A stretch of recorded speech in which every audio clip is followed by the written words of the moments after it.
حبايبي الحلوين، ندمت طول عمري بعمل المكرونة البشاميل بطريقة وجربتها النهاردة بطريقة خيال.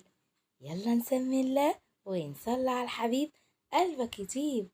معانا حلة هننزل بالمية فيها وهنسيبها تغلي. بعد كده هنحط نص معلقة ملح، وانا حطيت الزيت غلط، ما تحطوش في المكرونة البشاميل زيت. طبق لغاية لما المية تغلي، وهننزل بخمس معالق. أنا هعمل نص كيلو مكرونة، 5 معالق دقيق مليانين ومعاهم معلقة نشا. المية بكبكت وغلت، هننزل بالمكرونة.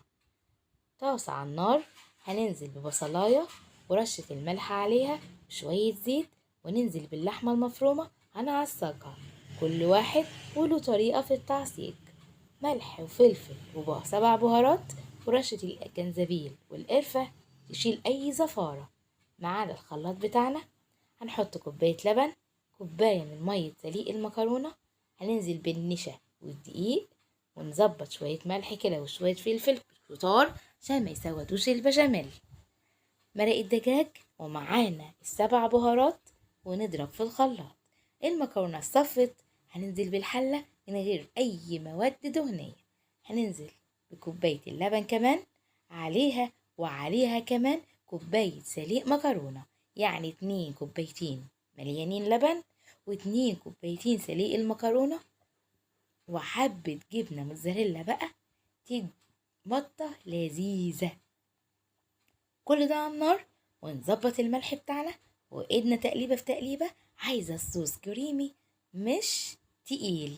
الصينية بتاعتنا مدهونة حتة سمنة صغيرة، هننزل بالمكرونة بتاعتنا كلها.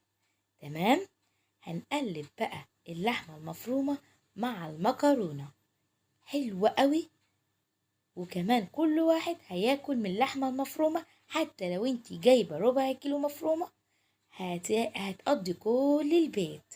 طريقة حلوة وسهلة ومش هتتعبك، تقسمي اللحمة وتقسمي المكرونة وكده. وعندنا المكرونة مستوية 100%. لو انتي عملتيها نص سوا تطلع ناشفة منك، مش هتطلع جوسي. قلبنا اللحمة المفرومة مع المكرونة وسيبناها في الصينية. ننزل بصوص البشاميل وتهز الصينية علشان المكرونة تشرب من الصوص بتاعنا. ظبطين الملح، ما تكتريش فلفل اسود، هو اللي بيسود البشاميل. حبة الجبنة اللي بتحطيهم بتخلي البشاميل زي بتاعت بره بالظبط. تهز الصينية علشان المكرونة تشرب من صوص البشاميل. شايفين الصينية دي اللي كلتيها او جربت الطريقة دي، انسي انك تحطي بقى السمنة او زبدة او اي مواد دهنية. بعد كده تاكليها بتتعب معدتك وبتعمل حموض جامد. تمام. ننزل بقى نقلب بقى كل ده، ونكون مولعين الفرن. رشة جبنة على الوش، قالوا ما عندكيش تحط وش اللبن على الوش كده مع حتة جبنة نستو، تعمل وش خطير. هنولع الفرن 5 دقايق تاخد وش من تحت. بعد كده الشواية بقى، وتقلبي المكرونة يمين وشمال، هتطلع بصي طعمها خيال. انا بحبها جوسي وبحبها سخنة. جبنة معانا هتمط على الوش وهتبقى عالي العال. لو عايزاها قطع هتسيبيها تبرد خالص، تطلع معاكي قطع. لو عايزاها جوسي زي دي هتقطعيها وهي سخنة. لو طريقتي عجبتكم وجربتوا اي حاجة من طرقي، يا ريت يا ريت تكتبولي في كومنتات، ودعوة حلوة من قلبكم. وما تنسوش الاشتراك في القناة.